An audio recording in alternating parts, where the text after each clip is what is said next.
Welcome to the presentation of research regarding detecting of anti-Ukrainian trolling tweets on Twitter.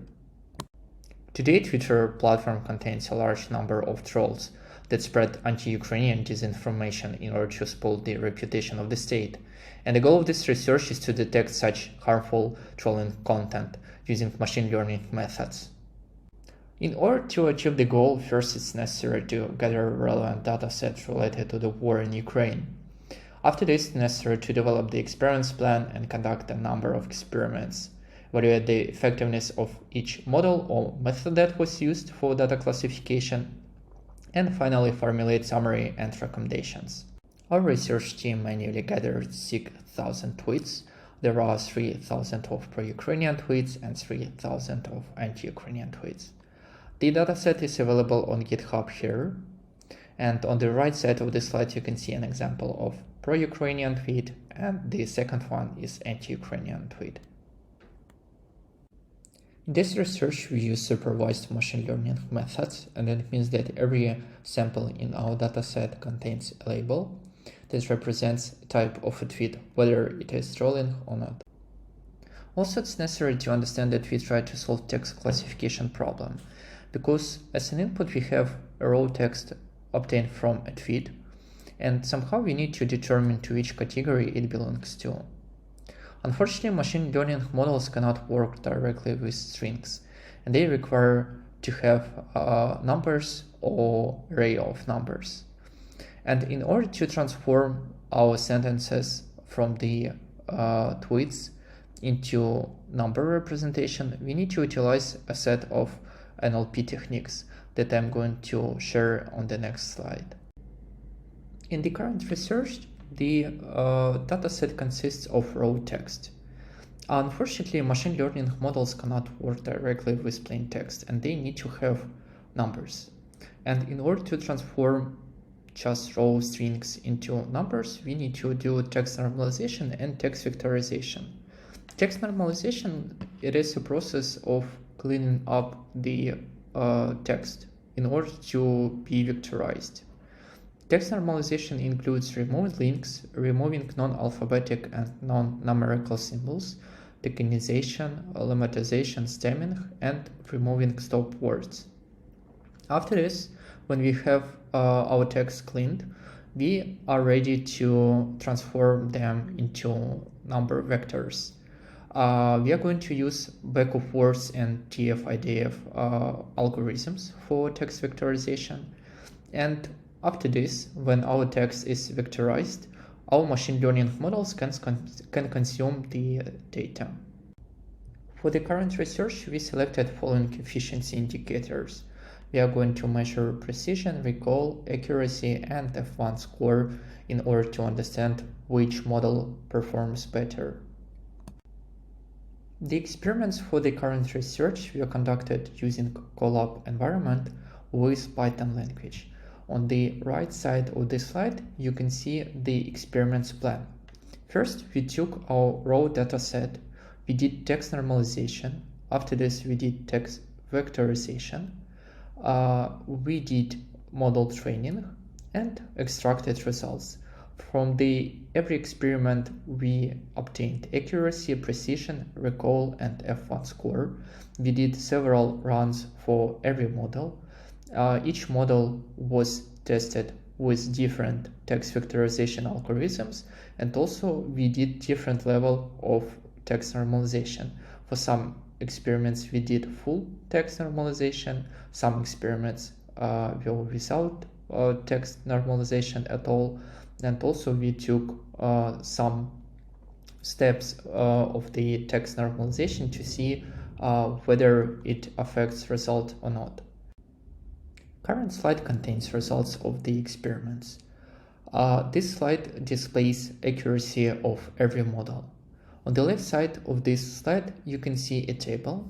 It consists of 3 columns: model, max, and min. Models is the name of specific model that was used for experiment. SVM is for support vector machine. DT is for decision tree. MNB is multinomial naive Bayes, and LR is logistic regression. Max and mean values are results from the all experiments that we conducted for specific model. So for example, if we take SVM model, we did an experiment where text was normalized, where text wasn't normalized. We did different experiments with different vectorization algorithms, and among all results, we took the best score and the worst score. And among all models, the best result demonstrated MNP, multinomial naive Bayes, with 89% of accuracy. And the worst result was for decision tree, only 75%. On the right side of this slide, you can see a chart. This is just visualization of the results from this table. And you can notice that the difference between the best and the worst result is shortest for multinomial naive Bayes. So it gives not only the best accuracy for detecting trolling content, but also it is the most stable model among all. So it means it's possible to use with different conditions, and most likely it will give good output. This slide shares results in the context of different text vectorization algorithms. You can see two tables here. First one is with results for full normalized text, and the second one is for results for the text that wasn't normalized. You can see that for each model there are two different vectorization algorithms, back-of-words and TF-IDF.